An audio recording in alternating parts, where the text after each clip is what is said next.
आशक इजोत में अहाँ के स्वागत अछि। यह कार्यक्रम हमरा के एकटा अवसर प्रदान करैत छथि कि हम बाइबल सँ जुड़ल चीज के अध्ययन क सकी आ यह जानू कि हमरा जीवन के लेल परमेश्वर के इच्छा की अछि। ई उद्देश्य के संग हम यह कार्यक्रम अहाँ के लेल प्रस्तुत क रहल छी। कृपया क देखू आ सुनू ताकि परमेश्वर अहाँ के जीवन के मार्गदर्शक ठहरे।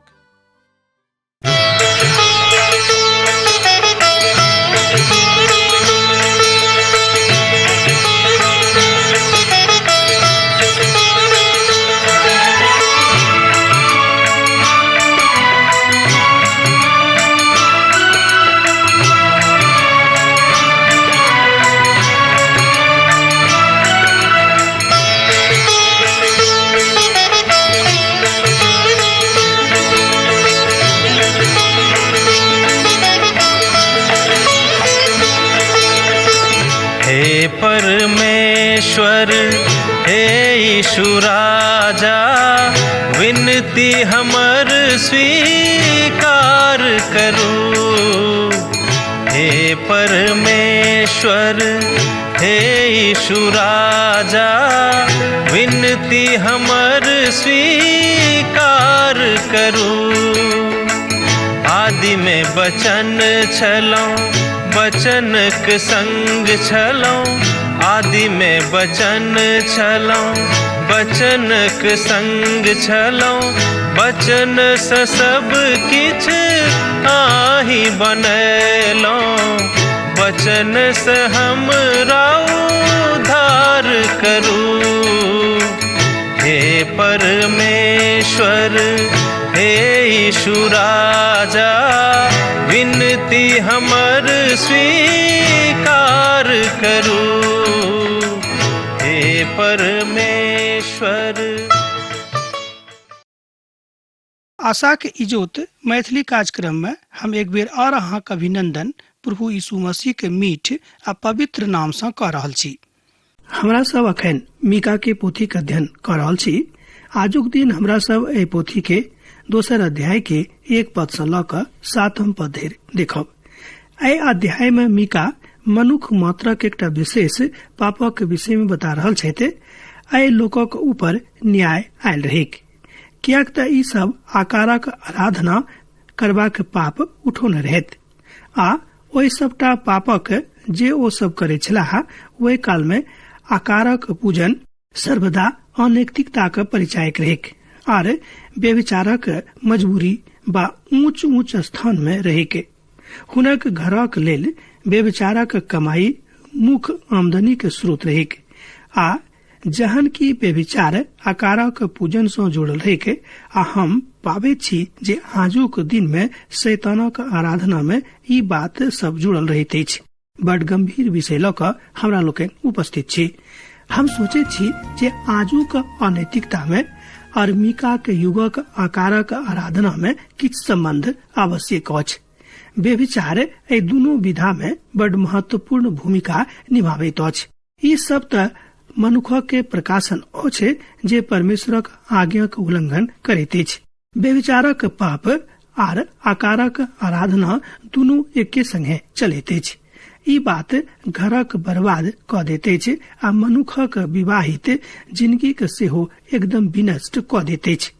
और जहन दैहिक संबंधक रीति क्रिया अर्थात जहन मनुख दैहिक संबंध के रीति क्रिया के विवाहक संबंध में आनल जाइत अछि आ तहन एहि धरती पर सबसँ मधुर संबंधक जे विवाह अछि तकरा विनष्ट क दैत अछि। जहन राष्ट्र रति क्रिया के एहि विधा से बाहर क दैत अछि और आन तरह के रति क्रिया के बढ़ावा दैत अछि धर्मक नाम पर और नवा नैतिकता के नाम पर, तहन ई बात एहि बातक साबित क दैत अछि जे राष्ट्र वास्तविक सत्ता का इनकार क रहल अछि। ध्यान देब कि जहन मनुख के स्थिति खराब भ जाइत छनि, ओ अनैतिकता के तरफ चल जाइत छथि, हुनक नैतिक पतन भ जाइत छनि, ओ कतौ के नहीं रहे छथि। और जाय पापक विषय में मीका अपन अध्याय में अर्थात अध्याय 2 में बतावा जा रहल छथि, ओ सब पाप एक दूसरा के विरोध में अछि, अर्थात एक दूसरा के विरोध में अछि। वो पाप मानवता के प्रतिपक्ष में अछि।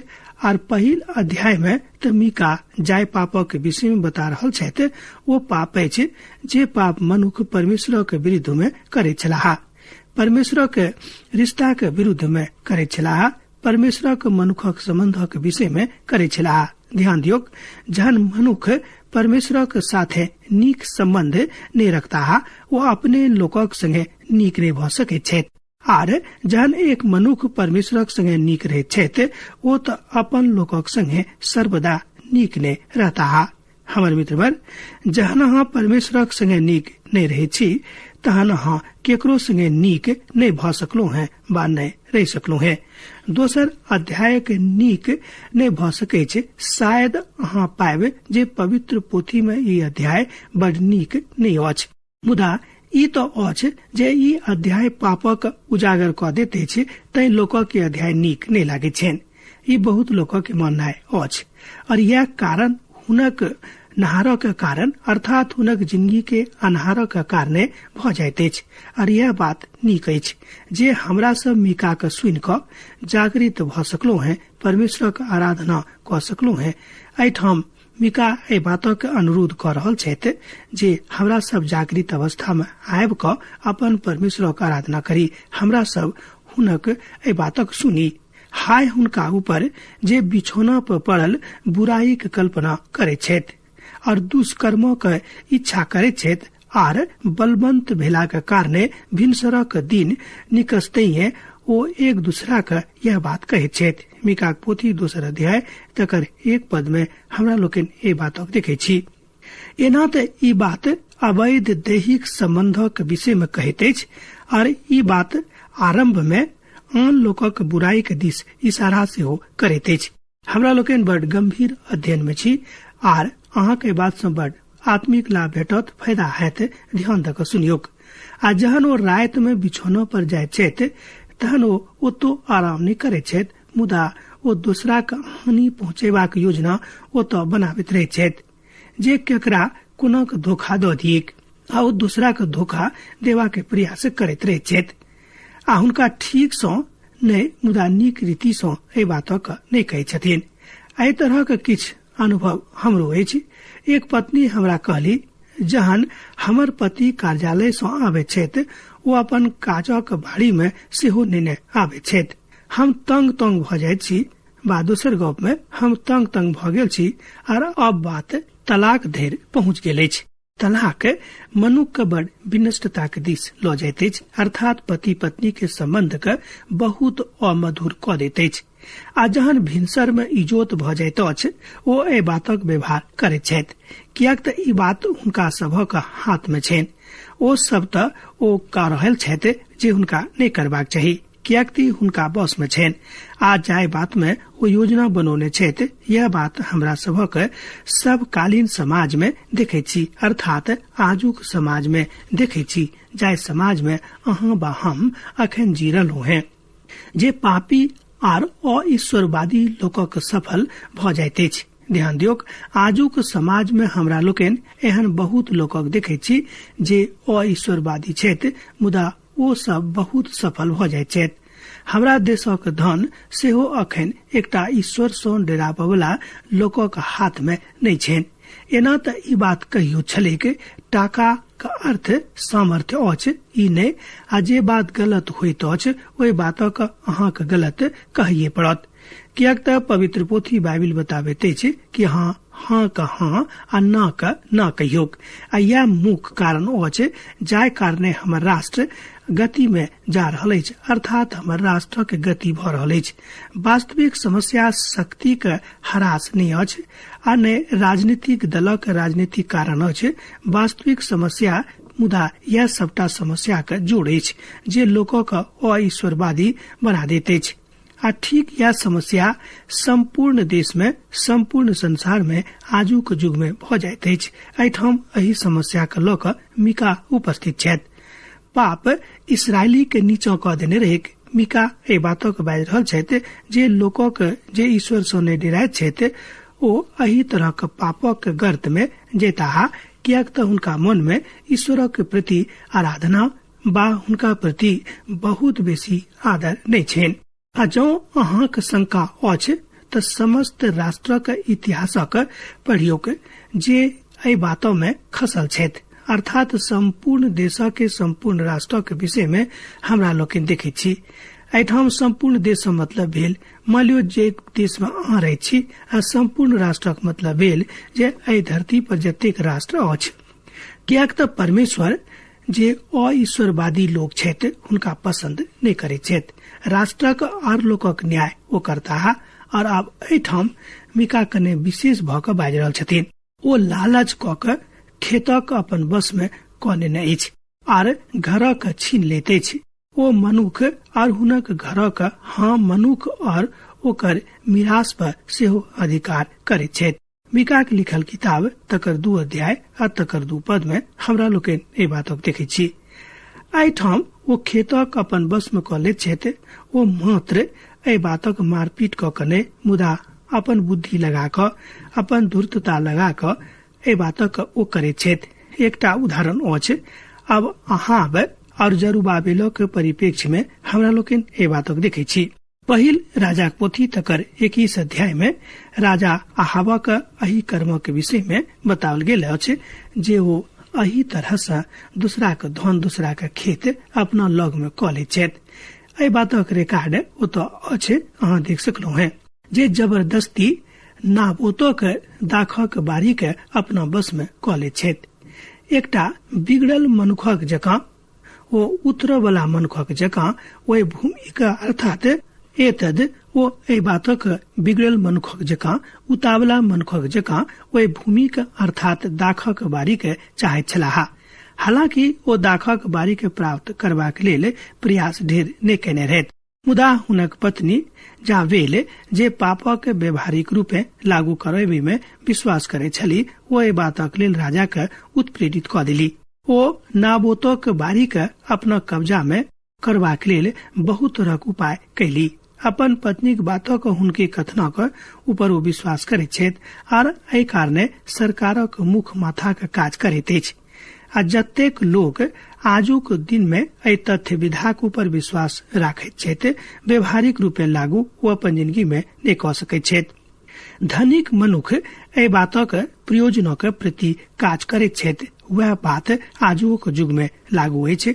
आजुक युग में आजुक समाज में हमरा लोकनि देखै छी जे मनुख एही रीति से काज क रहल छथि आर एही बातक अपन आजुक समकालीन समाज में कोनाक लोक प्रयोजन में आनैत छथि, हमरा लोकनि आंखि सँ देखै छी। गामोप लोग एहि बातक देखैत छथि कि लोग कोनाक एक दोसर गोटेक धनक अपन बनाबे के फेरा में रहै छथिन। आ छोट लोक सब एहि बातक लऽ कऽ बहुत बेसी काल धरि नहि समा सकैत छथि। आ ओ जे किछु दैत छथि ओ बात सबटा लागू नहि होइत अछि।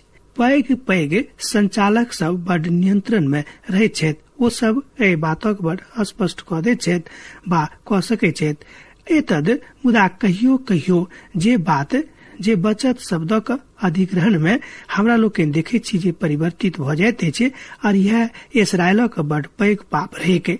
दोसर गप में इस्राएली के जिंदगी में परमेश्वर के प्रति कने कम भावना आबि गेल रहन, हुनक भाव कम गेल रहन, मुदा यह हुनक जिंदगी के पाप रहन।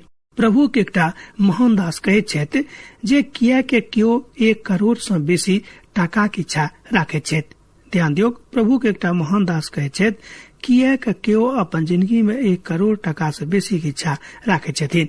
प्रभु दास कहैत छथि जे जो हमरा लग में अतेक टाका आबि जायक तऽ हम कहियो एम्हर उम्हर टाका के फेरा में नहीं रहब, मुदा हम इंतजाम क लेब और परमेश्वर के काजक प्रति रात दिन सजग रहब, कियाक तऽ परमेश्वर हमरा टाका दऽ देलाह। मुदा देखल गेल अछि कि जहन मनुखक 1 करोड़ टाका भऽ जाय छै तहन हुनका 2 करोड़ टाका के इच्छा प्राप्ति के इच्छा भऽ जाय छनि। जहन हुनका लग 2 करोड़ टाका भऽ जाय छनि तहन ओ चाहै छथि कि 1 करोड़ टाका और भऽ जाय। एतद मनुख एहि संसारिक लोभ में धनक लोभ में बढ़ल आगाँ जा रहल छथि। एहिठाम मिका एही पापक वर्णन कऽ रहल छथि, अर्थात अपन बातक परमेश्वरक बता रहल छथि। मुदा मनुखक मोन लगातार लोभ में बढ़ल जाइत अछि। आ जहाँ लोकक लग में बेसी टाका भ जाय छनि हुनका नीक में अर्थात हुनका हृदय में बहुत नीक बात नहीं आवे छनि, हुनका नींद नहीं पड़े छनि आ वो परेशान भ क एम्हर उम्हर भटकैत रहैत छथि, कियाक त हुनक लोभ बढ़ल जा रहल छनि आ वो चाहे छथि कि संपूर्ण संसार में सबसे बेसी धनिक लोग हमी भ जाऊ। बहुत लोग अपन धनक खर्च करबाक लेल पीनाय आरंभ क दैत छथि और बहुत लोग व्यभिचार करनाय आरंभ क दैत छथि, बहुत लोग गलत गलत काज करनाय आरंभ क दैत छथि, कियाक त धन समस्त बुराई के जड़ अछि। एहि बातक हमरा लोकनि पवित्र पोथी में देखै छी। मुदा धनिक भेल जा रहल छी आ जँ अहाँ नीक काज कर रहल छी, गरीब के मदद कर रहल छी आ परमेश्वरक सेवार्थ धन अपन दऽ रहल छी, तहन ई बात बड़ बड़ाई के अछि। ई बात अहाँक आशीषक कारण अछि। मीका एहि बातक इजरायली सबसँ गप कर रहल छथि और मीका एहिठाम एहि परिस्थिति में बाजि रहल छथि। ध्यान दियौक, धनिक लोकक बढ़ि क दाखक बारीक अपन कब्जा में जबरदस्ती बा झगड़ा झंझट क लैत छथि। परमेश्वर मत इसराइली के बचावक भूमि में नहीं भेजने रहैत, मुदा ओ बता रहल छथि कि जतेक लोक एहि भूमि पर रहैत छथि हुनका सभक ओहिठाम एहि वाचा के भूमि में अवस्थित भ क रहबाक अछि। एहिठाम वाचा के भूमि का अर्थ अछि कि अहाँ जतऽ रहैत छी, जतऽ अहाँ परमेश्वर राखने छथि, ओहिठाम परमेश्वरक विधा में व्यवस्थित भ क अहाँ रहू। यह भूमि के हिस्सा जे अहाँक प्रदान कयल गेल अछि तकरे से अहाँ संतोष करू आ तकरे संगे अहाँ रहू। एहि प्रजाति के एकटा खास टुकड़ा दऽ देने रहैत जे हुनक रहन और जे भूमि के टुकड़ा हुनका संस्कृति रहन आ तकरा बाद परमेश्वर किछ कानून व्यवस्था का सेहो देने रहैत। हमरा लोकनि एहि बातक व्यवस्था पोथी में देखे छी, कियाक त परमेश्वर इस्राएली के व्यवस्था देलनि जाहिसँ ओ परमेश्वरक व्यवस्था में रहैत। कहियो कहियो एहि बातक हमरा लोकनि देखे छी जे ओहि काल में लोग स्वर्ण जयंती बरख में वो अपन समस्त बातक निरस्त क दैत रहैत आ वास्तविक मालिकक लग में वो घुरा दैत रहैत। ई एकटा परमेश्वर के योजना रहन, ई एकटा परमेश्वर के प्रयोजन रहन। हाँ, ई स्वर्ण जयंती बरखक 50 बरख में एक बेर आबैत रहिक आ जँ अहाँ अपन भूमि के गमा देब त अगला 48 बरख धरि जँ अहाँके एहि बातक लेल बाट जोह पड़त आ तकरा बादे अहाँ मांग क सकलहुँ हैं। आ ओहि काल में भूखमरी के समस्त अनुभव द क ओ जा रहल छथि। हालांकि परमेश्वर गरीबक रक्षार्थ योजना के व्यवहार आ तकर व्यवस्था क देने रहैत। धनिक मनुख अपना लग में बहुत लोकक पाबै छथि, हुनका लग में मदद करबाक अवसर अछि। संपूर्ण पवित्र पोथी में गरीबक प्रति बहुत किछ बाजल गेल अछि। परमेश्वर गरीबक पक्ष लैत छथि। प्रभु परमेश्वर गरीब सँ बड़ प्रेम राखैत छथि। एतद जँ अहाँ गरीब छी त अहाँ निराश नहीं होयब। अहाँ ई नहीं बुझब कि जेना संसार अहाँके परित्याग क देने छथि, परमेश्वरो अहाँके परित्याग क देता है। प्रभु यीशु मसीह एहि धरती पर तरह तरह के समस्त प्रकार के गरीबी के अनुभव के बतौने रहैत। एहि कारणे यहोवा एना कहैत छथि जे हम एहि कुल पर एहन विपत्ति आने वाला छी जकरा नीचा से अहाँ अपन गर्दन हटा नहीं पाएब आ नहीं अपन मूड़ी के उठा कर चल पाएब, कियाक तो विपत्ति के काल होइते। एहि बातक हमरा लोकनि मीका पोथी 2 अध्याय आ तकर 3 पद में देखे छी। ई पद बड़ रुचिकर अछि। परमेश्वर बजलाहा कि जे हम अहाँके भर्त्सना करे छी, जे अहाँ राहत में दुष्टता के बातक सोचे छी आ दूसरा के लेल अनर्थकारी योजना बनाबैत रहे छी। यह बात हुनक नीक अर्थक बताबे छनि। अब परमेश्वर हुनका सँ गप कऽ रहल छथि, अर्थात इसराइली सब सँ आ बता रहल छथि कि दुष्टता के योजना जे अहाँ बनबे छी तकरा अहाँ नहीं बनाबियोक। एना त परमेश्वर दुष्ट लोकक सजा देवा के इच्छा त नहीं राखैत छथि, कियाक तो चाहे छथि कि जँ अहाँ सुधरि जाऊ त परमेश्वरक आनंद, परमेश्वरक शांति, परमेश्वरक महा आनंदक अनुभूति करब। मुदा जँ अहाँ सम्हरि जाय तहने ओ एहि बातक बाजल जाइत अछि आ अपन महिमा के विषय में ओ बाज सेहो रहल छथि। आजुक युग में किछ मसीही सब एखनो कहै छथि जे परमेश्वर कियाक ई होमऽ देलनि। दोसर शब्द में ओ सब बाजि रहल छथि जे परमेश्वर किछ दुष्टता के काज करय वाला लोकक किया करऽ दै छथिन। नीक परमेश्वर ए बातक कहैत छथि। ओ कहैत छथि जे ओ अपन भाव में अपन बातक बाजि रहल छथि। हाँ, जँ अहाँ लगातार पाप करैत रहैत छी, ओहि बातक न्याय कयल जायत, तकरा केओ रोकि नहि सकैत अछि। अर्थात परमेश्वरक न्याय के केओ बीच में बिचमानी क के नहीं रोक सकैत छथि। वास्तविकता में ओ इसराइली सँ बाजि रहल छथि और इसराइली के लोकक बाजि रहल छथि कि असरिया के दासत्व में अहाँ अपन जिंदगी बितायब जँ अहाँ नहीं सम्हरब। आ यह राष्ट्रक संसारक सबसँ बेसी खतरनाक राष्ट्र रहैत अछि। परमेश्वर बाजैत छथि ओ सभक जबरदस्त घमंडी मनुख रहैत। दोसर गप में परमेश्वर बाजि रहल छथि कि ओ सब बड़ जबरदस्त घमंडी मनुख भ गेल रहैत। प्रभु के एकटा महान दास बाजैत छथि जे ओ हमर राष्ट्रक आजुक युग में एही दशा में जा रहल अछि। प्रभु के एकटा महान दास बाजि रहल छथिन कि हमर राष्ट्र आजुक युग में वर्तमान परिप्रेक्ष्य में एही दशा के दिस बढ़ि रहल अछि। परमेश्वरक दास कहैत छथि जे हमर बहुत राष्ट्रक मात्र हाले कयने छलहुँ हैं। हमर देशक लोक सब ठाम उपेक्षा के शिकार भ जाइत छथि। कारण अछि हमरा सब घमंडी भ गेल छी आ हमरा सब मानवता सँ प्रेम केनाय बिसरा देने छी। और यह बात द्वितीय विश्व युद्धक बाद और बहुत अग्रसर भ गेल अछि। एहि बातक रिकॉर्ड भेटैत अछि, कियाक त कमजोर जे केओ छथि, हमर व्यक्तिगत अनुभव अछि जे हमर राष्ट्रक ऊपर परमेश्वरक न्याय आबि गेल अछि। हम अपन देश सँ बड़ प्रेम करैत छी आ एहि बात सँ हमरा बड़ दुख होइत अछि जे हमर लोक धनिक राष्ट्रक हाथ में जा रहल छथि और यह बात अईश्वरवादी लोकक हाथ में जा रहल अछि। दोसर गप में हमर राष्ट्रक सत्ता अईश्वरवादी हाथक लोग में जा रहल अछि। अब हमरा पुनः एहि बातक दोहराबय दिअ। ईश्वर साकारक विधा में एहि बातक गप करैत छथि, मुदा ई त मनुखक चरित्र अछि। ई त मनुखे छथि जे राष्ट्रक महान बना दैत अछि। ओहि काल में ई अत्यंत शोकक गीत दृष्टान्तक रीति पर गावल जाइत अछि। हम त सर्वनाश भ गेलहुँ हैं, ओ हमर लोकक भागक बिगाड़ैत अछि। हम हुनका ऊपर जे हुनका हमरा सँ कतेक द्वार क देने अछि, ओ हमर खेतक बलवा करऽ वाला क दैत अछि। मीका के पोथी 2 अध्याय तकर 4 पद में हमरा लोकनि ए बातक देखै छी। महान शंका के काल आबि रहल अछि और सर्वनाशक विलाप भ रहल अछि। इब्रानी भाषा में एकटा बड़ विचित्र अभिव्यक्ति अछि जाहि बातक हमरा लोकनि एहिठाम देखै छी और एहि बातक अनुवाद अंग्रेजी में बड़ आन कोनो भाषा में कहनाइ ओतेक आसान नहीं थिक। वस्तुतः आ वास्तव में मीका ई बाजि रहल छलाह जे आब कोनो प्रकारक आशा बचल नहीं रहनि। ओ स्पष्ट क दैत छथि कि आब कोनो प्रकारक आशा बचल नहीं छनि। हमरा सब तक खराब क देवल गेलहुँ हैं, बर्बाद भ गेलहुँ हैं।